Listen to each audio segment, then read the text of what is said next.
Hello again, everybody. It's Eric, and on to mile 3 of our journey together with this whole prostate cancer thing. I want to thank you for all the really kind comments, for all those who are Christians who are praying for me. Thank you so much for that. You have no idea how much that means to me. I want to catch you up a little bit about kind of how I'm doing and where things are. So I'm into about day 10, day 11 of this hormone therapy. I'm just on a tablet right now, set to take my first injection about 6 days this coming Monday. Doing a bit of research on that. I was under the impression that the tablets are sort of preparatory for the jab, which would ratchet things up. I think there's a level of that, but I think they serve different functions. I have noticed a bit of degradation, a bit of more tiredness. It's not been debilitating. I've been able to function on the whole. Sunday night, about 10 o'clock, things really hit me.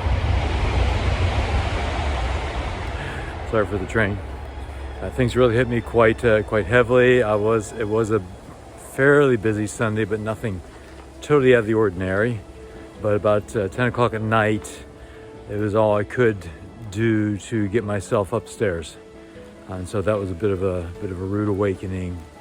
I did Google things and it said that the fatigue can sort of hit you like a ton of bricks, sort of when it comes. So it'd be about managing it all.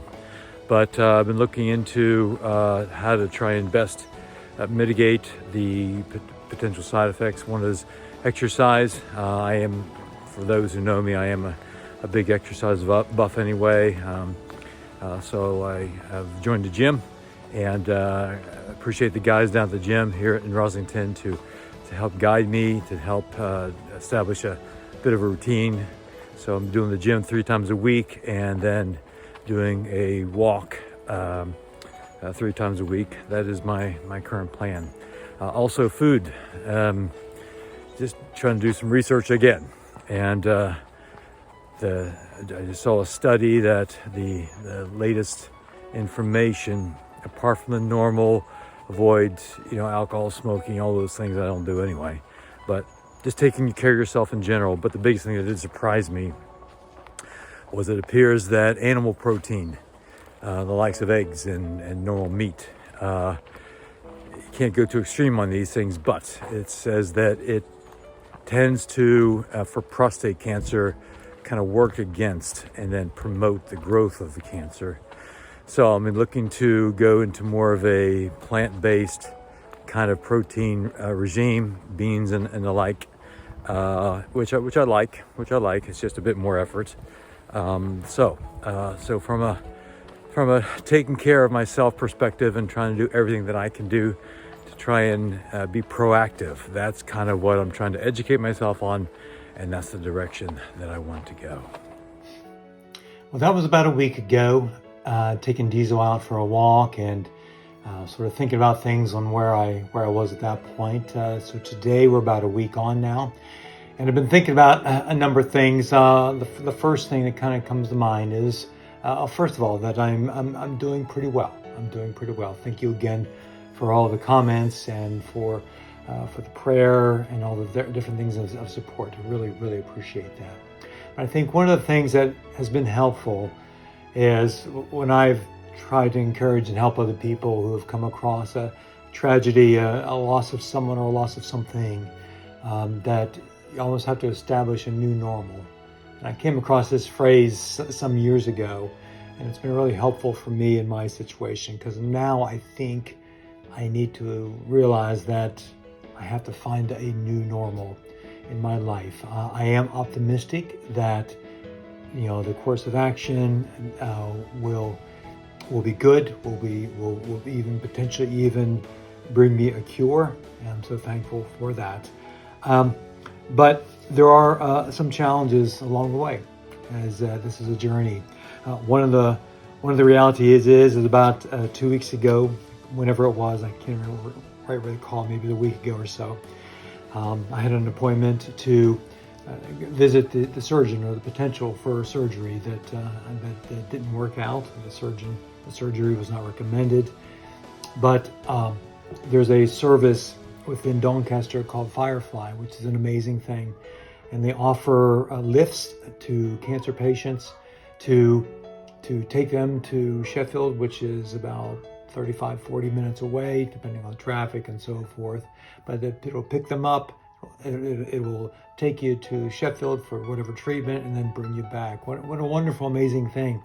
Started by a lady who was the sister of a gent that we have here in church some years ago, when she had cancer herself and found the difficulties actually getting to the treatment. But this gentleman in church said, Eric, Firefly can actually come pick you up for that appointment. And I thought, first of all, okay, that'd be great. But when I got home, come to realize that I couldn't bring myself to calling them to ask for that. I did call them, but I think as I was later kind of reflected a bit, that meant that I had to admit that I had cancer. And those are really difficult words to say, that Eric has cancer. So I'm coming to terms with all that, and I certainly will be using them when it comes to the radiation and all that sort of thing. But another new normal for me was when I saw the blood donation set up down at the welfare. I called in just to see what the situation was, and they did say now with this cancer diagnosis, I'm no longer able to donate blood. And that was a bit of a shock as well. So all these sort of new things coming alongside. But I am optimistic. I am doing well. I did have the first jab of this injection of this hormone blocking therapy about 2 days ago. The first day was pretty rough. I would say the tiredness hit me bad. I woke up in the middle of the night with what I would call possibly a hot flush. But last night was better, so I'm thankful for that. So it's all about me trying to find a new normal, me trying to find a way to manage all of this. But I'm doing well. I'm feeling well. I've been at the gym now for probably a couple weeks, and I think that is helping with the mood, the stabilization, and the exercise thing. I think does play a big part. But there we are, as we are today. And thank you so much for walking with me on mile 3.